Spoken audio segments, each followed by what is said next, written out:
Edgbaston में England की हालत देखकर इंग्लैंड दिग्गजों की बोलती बंद हो चुकी है, उनकी हवा निकल चुकी है। वो अपने शब्द और बयान मानो वापस ले रहे हैं। 608 रन स्कोर नहीं, बहुत बड़ा पहाड़ है। उसे देखने मात्र से ही बेसबॉल खुश हो चुका है। क्या इंग्लैंड क्रिकेट टीम अब भी 608 के टारगेट का पीछा करने जाएगी? क्योंकि बेसबॉल का रूल है, ड्रॉ के लिए कभी नहीं खेलेंगे। बहुत ही घमंड के साथ कहते हैं कि हम ड्रॉ के लिए कभी नहीं खेलेंगे। तो इसका मतलब है कि आप 608 का पीछा करेंगे अब? इस पर क्या कह रहे हैं दिग्गज? और हैरी ब्रूक ने शुभमन गिल से कहा कि भाई कल बारिश होने वाली है, जल्दी खेल, क्योंकि मुकाबला ड्रॉ नहीं होना चाहिए। तो फिर वहां पर क्या सच में बारिश होने वाली है? क्योंकि हैरी ब्रूक ने जो बात कही वो काफी ज्यादा पकड़ में आई है। इंग्लैंड अलग अलग हथकंडे अपना रहे हैं, क्योंकि एजबेस्टन में जो इंग्लैंड कभी नहीं हारा है भारत में क्रिकेट इतिहास में, अब वो हार के कगार पर खड़ा है। बेन स्टोक्स की चाल उन पर भारी पड़ी। बैटिंग फ्रेंडली पिच बनाते हैं ताकि बेसबॉल को जम के खेलेंगे, लेकिन हवा निकल चुकी है। इस बार इंडिया की बैटिंग ने हर किसी को हैरान किया। शुभमन गिल के लगातार 2 डबल सेंचुरीज, क्योंकि एक में डबल सेंचुरीज, एक में सेंचुरीज। तो ये देखकर इंग्लैंड परेशान है कि यार वो शुभमन गिल जिसने 1 शतक सेना कंट्री में नहीं मारा, 3 तो 2 मैचों में मार दिए हैं। एज अ कैप्टन शुभमन को देखकर इंग्लैंड दिग्गजों के सुर बदल चुके हैं। इतना ही नहीं, बल्कि बुमराह के बिना भारत की गेंदबाजी में जो 608 का पीछा करने उतरी थी, बेसबॉल 3 विकेट लगा दिए।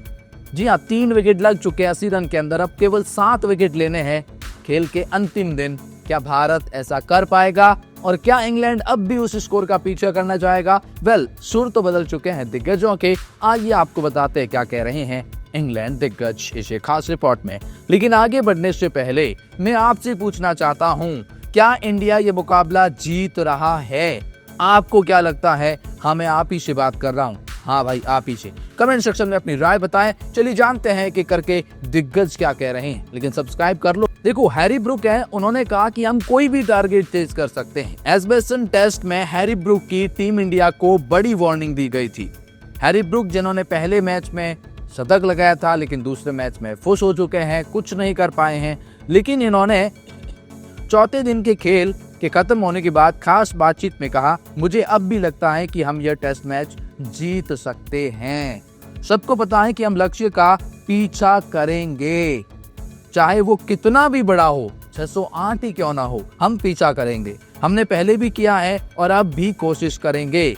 अगर जेमी स्मिथ के साथ क्रीज पर समय बिताना मुझे अच्छा लगा। उम्मीद है कि हम मुकाबले में वापस आ चुके हैं। हैरी ब्रूक ने भारत की गेंदबाजों की तारीफ करते हुए भी कहा कि उनके आउट होने के बाद इस मैच की दिशा बदली है।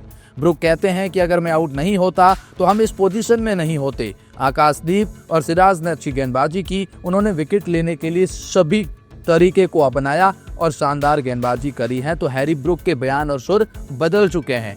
कहते हैं कि हम टारगेट का पीछा तो करने जाएंगे अब, क्योंकि वो ये तो नहीं कह सकते ना कि बेसबॉल टारगेट का पीछा नहीं करेगा, बेसबॉल ड्रॉ के लिए खेलेगा, क्योंकि वो उनके रूल में नहीं है। अच्छा, ये एजबेस्टन टेस्ट को लेकर इंग्लैंड के पूर्व कप्तान का बड़ा बयान। टीम इंडिया को बताया जीत का दावेदार। अब माइकल वॉन के सुर बदल चुके हैं। देखिए, पहले तो माइकल वॉन ने 608 रन का टारगेट देखकर मतलब उनकी आंखें फटी की फटी रह गई, क्योंकि उन्हें उम्मीद ये थी कि ज्यादा से ज्यादा 500 पर इंडिया डिक्लेयर कर देगा। लेकिन 600 तक जाकर इंडिया ने इतना लेट डिक्लेयर किया है। तो माइकल वॉन कहते हैं कि 608 भी इंग्लैंड जीत सकता है। 608 इज फॉर इंग्लैंड विन। ये जो ट्वीट करा है इन्होंने, ये देखिए, ये घमंड दिखाता है इनका। ये कहते हैं कि माइकल वॉन कहते हैं कि बेसबॉल कभी ये स्टूपिड ड्रॉ की ओर नहीं जाता है। माइकल वॉन के अब कैसे बयान बदले हैं? इन्होंने एक स्टेटमेंट में कहा, भारत को ये मैच जीतना चाहिए। इसे लॉर्ड्स में 1-1 की बराबरी पर होना चाहिए। बुमराह टीम में वापस आएंगे, शायद प्रसिद्ध कृष्णा के स्थान पर। अगर भारत कहीं तीव्र क्रिकेट खेलता है जो उन्होंने 3 दिन तक खेला, अगर वे उस मानसिकता को बनाए रखते हैं तो इस वे सप्ताह इंग्लैंड से पर्याप्त सवाल पूछ सकते हैं ताकि सीरीज जो है वो बराबर हो सके। वॉन ने टारगेट को लेकर भी कहा कि देखो, कभी भी किसी ने 420 का पीछा नहीं किया है, इसीलिए तुम 450 को अपना पहला बैंकर मानते हो। लेकिन मुझे लगता है कि शुभमन 500 का लक्ष्य रखना चाहेंगे। ये आज भारत की बल्लेबाजी के तरीके से वास्तव में प्रभावित हुआ हूं। जब बल्लेबाज बाहर जाकर अपने शॉट्स खेले, उन्होंने शानदार शुरुआत करी। गहरी बल्लेबाजी का एक कारण भी ऐसे हालात के लिए होता है। एक कप्तान के रूप में मैं नहीं चाहूंगा कि इंग्लैंड बिना विकेट गिरे दिन 5 में प्रवेश करें। मैं चाहूंगा कि कल रात इंग्लैंड को 2-3 विकेट गिरे हुए देखने के लिए अगर आपको पर्याप्त समय दूंगा। अगर इंग्लैंड अब थके हुए हैं तो हमारे पास एक समस्या होगी, क्योंकि उन्हें अगले कुछ हफ्तों के दौरान बहुत अधिक रोटेट होना पड़ेगा। मतलब बात यहाँ पर ही माइकल वॉन कह रहे हैं कि 3 विकेट लग चुके हैं, इंग्लैंड बुरी फंस चुका है और 3 दिन बाद तो तीसरा टेस्ट मुकाबला लॉर्ड्स में खेला जाएगा, तो इंग्लैंड के लिए वो रेस्ट भी नहीं मिल पाएगा। इतना ज्यादा इंडिया वालों ने इंग्लैंड के गेंदबाजों को कूटा है ना, मतलब 5 दिन में 3-4 दिन तो इनके गेंदबाज कूटे हैं भाई, जबरदस्त। तो ये उनको टेंशन हो रही है, ऊपर से हमारे गेंदबाज चोटिल है, तो इंग्लैंड के लिए अशुभ संकेत बताए हैं माइकल वॉन ने इस सीरीज के अंदर।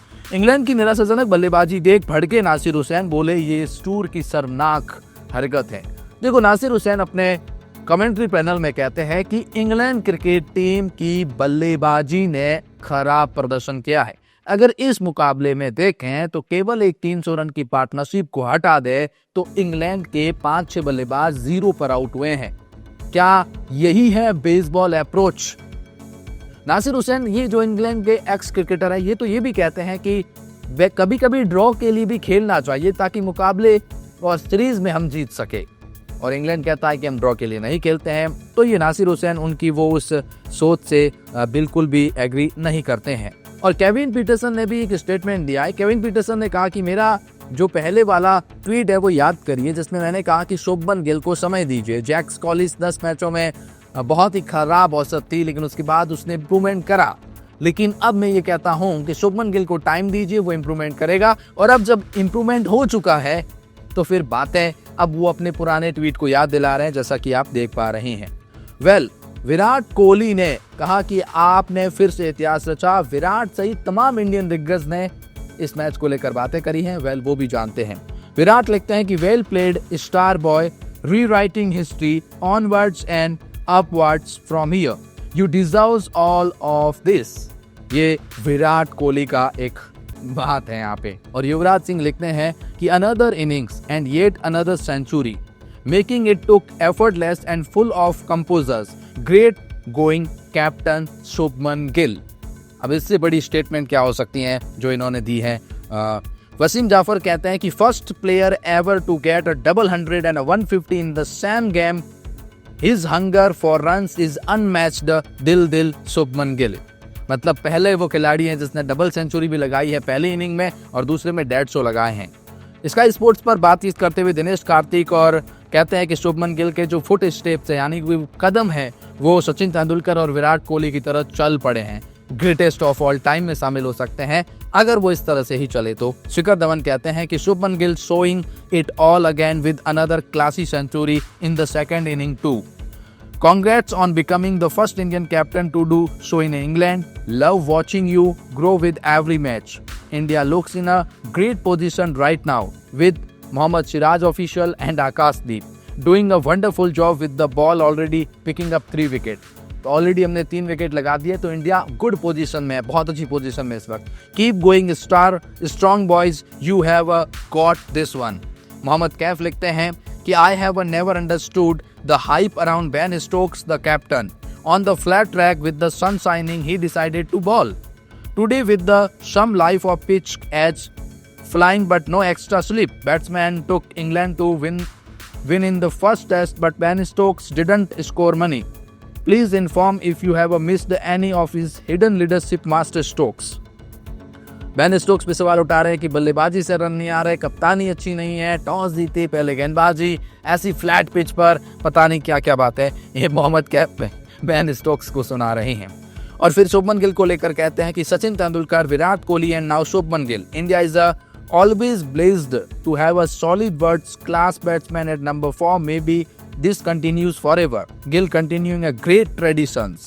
Incredible Shubman Gill continuing a great tradition at number 4. Irfan Pathan ने ट्वीट करा और लिखा, Akash Deep versus Root, Akash Deep versus Brook, delivery of the match. हाँ, मजा आ गया भाई। इरफान पठान ने शुभमन गिल को लेकर एक और ट्वीट करा, Shubman Gill appreciate for the runs in the another majestics from the skipper leading by example. तो इंडियन दिग्गजों ने शुभमन गिल की तारीफ करी है, कहा कि हम एक अच्छी पोजीशन में है, 3 विकेट ले चुके हैं। वेल, आप क्या कहते हैं, ये अंतिम मुकाबला भारत जीत रहा है या नहीं, कमेंट सेक्शन में जरूर बताएं। केवल 7 विकेट दूर है और मुझे लगता है 2 सेशन में ही मैच खत्म हो जाएगा। आप क्या कहते हैं इस बारे में, कमेंट सेक्शन में जरूर बताएं।